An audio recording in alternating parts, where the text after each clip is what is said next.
Igsuon higala mga tao nga nagpuyo sa Pilipinas nga makasabot og Binisaya.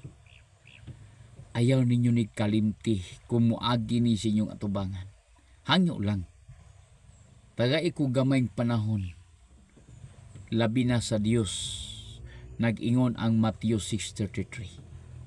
Seek ye first the kingdom of God, and all these things and added unto you. Buot ipasabot. Unahon nato pagpangita ang gingharian si Ginoo ug magkinabuhi kitag matarong uyon sa kabuton sa Dios. Kay ang tanang mga butang iyarang ihatag kanako ug kanimo kung kini makaplagan sa Ginoo nga para gyud kaniya.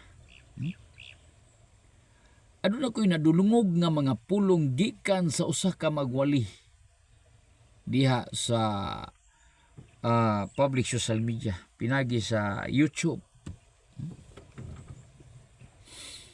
nga adunay duha ka doktrina ang akong nadungog. Ang doktrina sa tao dapat na tumbantayan. Pakyas gud ta kasagaran.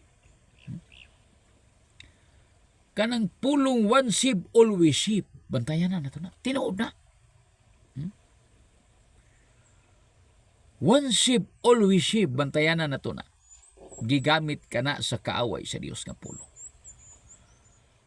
Ako og ikaw kung wala kay Espiritu Santo nga nagpuyo sulod sa imong kasing-kasing, biktima jud ka ni pulungan.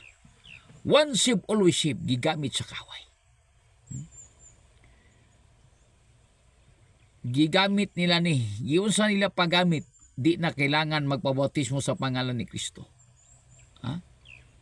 Kay unsa kundi kapuslanan sa kamatayon ni Kristo dito sa cross kung magpabautismo pa sa ngalan niya.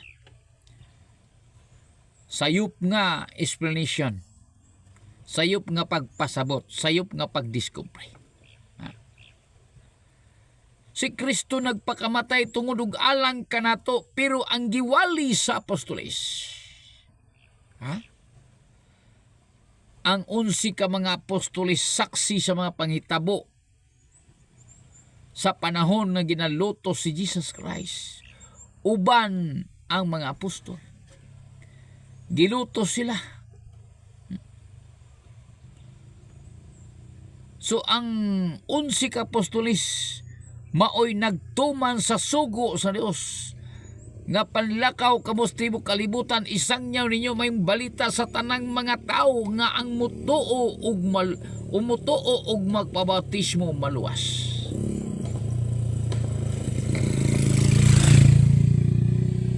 Si Satanas usab nga mao ang kaaway ni Kristo Jesus, nagwali usab ni ana. Nga tuo luwas, yes. Bantayan na to ang kaaway. Ang kaaway ni Kristo nagwali. Wala na'y paghinusol, wala na'y pagbautismo sa pangalan ni Kristo. Bantayan na to ang kaaway sa Dios nga maong yawa. Gigamit nila ning pulunga, one sheep always sheep. Wala na nila gikinanglan ang paghinusol, wala na nila gikinanglan ang pagbautismo sa pangalan ni Kristo. Kay kuno kung kabuton sa Dios nga luwas-luwason jud ka, ang kabubuton si Ginoo maghinulsol ka, magpabautismo ka, magpabilin ka sa kabuton sa Dios. Human kahimbautismoan siya pangalan. Magbalaan ako ug ikaw. Nag-ingon ang Galatia 3:27. Ang Galatia 3:27. Ang tanan nga gigabautismuan sa pangalan ni Ginoong Kristo, nakabaton siya sa kabubuton sa Dios.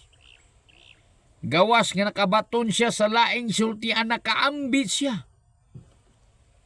Sa laing bahin nakabahin siya. Natagaan siya sa kabubuton sa Dios. unsay ibuot ipasabot, unsay buot ipasabot nga nabahinan og natagaan. Natagaan kadtong midawat sa pangalan ni Ginoong Kristo pinagis pag ginulsol og pabautismo sa iyang pangalan. Natagaan ka siyang gahom, nakadawat ka sa Espiritu Santo, og nagpuyo na si Kristo sa sulod sa imong kasing-kasing, di pamatud-an kini sa balang kasulatan. Acts chapter 2:38, si Pedro nanulti ngadtos 3,000 people nga naglansang og nagpatay ni Kristo.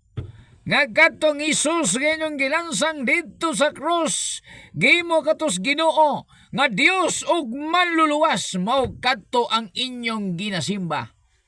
Og ang mga tao nakasabot og nangutana, unsa pa rin pagkaunsaa kini? Unsa na ang dapat namong pagabuhaton, mga katawhan? Pangutana sa mga 3,000 people, og mitubang ang apostolis.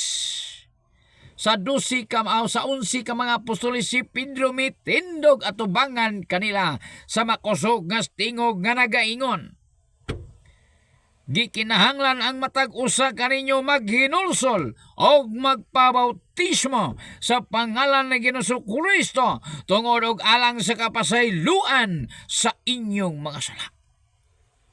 Igsuon higala, mao kana ang tinuod nga maayong balita. Unsay resulta? Nagparibaptize ang 3,000 ka mga katawan sa pangalan ni Ginoong Kristo, kay ilang napamatud-an og ilang nasabtan nga insakto og tama ang katudluanan sa mga apostolis. Wala sila masayo. Ako og ikaw nga wala nagtuman sa gibuhat sa mga apostolis. Nag-ingon ang mga apostolis sa libros Galacia, si bisan kinsa kadtong nagawali nga supak sa among ginawali, ingon man sa malulunda, kung adunay may malunda nga gikan sa langit mo kanaw nga magwali nga sukway sa among ginawali, ipatunglo siya. So sa ato pa giklaro nga si bisan kinsa kadtong magwali nga walay bautismo sa pangalan ni Kristo, ipatunglo. Sumala sa gipanulti sa mga apostolis nga mga pinilig tinawag sa Dios, pagatunglohon kining mga tao nga wala nagbautismo sa iyang pangalan, kay wala sila nagwali, wala nagtudlo sa paghinusol, wala na bautismo sa pangalan ni Kristo. Si Pablo, unsa may atong komentaryo about Pablo? Si Pablo nagpamatuod, ipatunglo kadtong nagawali nga wala nagwali sa ngalan ni Kristo nga maoy ibautismo sa pangalan ni Ginoong Kristo. Mao kanay labing tinuod. One save, always save. Bantayan na nato nga doktrina. Ang one save, always save, kinsa kini nagawali nga wala na ibautismo sa pangalan ni Ginoong Kristo, ato kining pagabantayan. Luzon, Visayas, Mindanao, ato ning pagabantayan nga klase nga magwawali. One save, always save. Kung ikaw bautismado ka sa ngalan ni Kristo, permiti kang luwas og magpadayon ka. Kung magpadayon ka, gwapo nga tima, one save, always save. Kung bautismado ka sa pangalan ni Kristo, sigurado ka nga gibalaan sa Dios. No? Sunod nga live, sundan ninyo. Sunod nga live, sundan ninyo. Part 1 lang ni. One save, always save, bantay kini. One save, always save, bantay kini.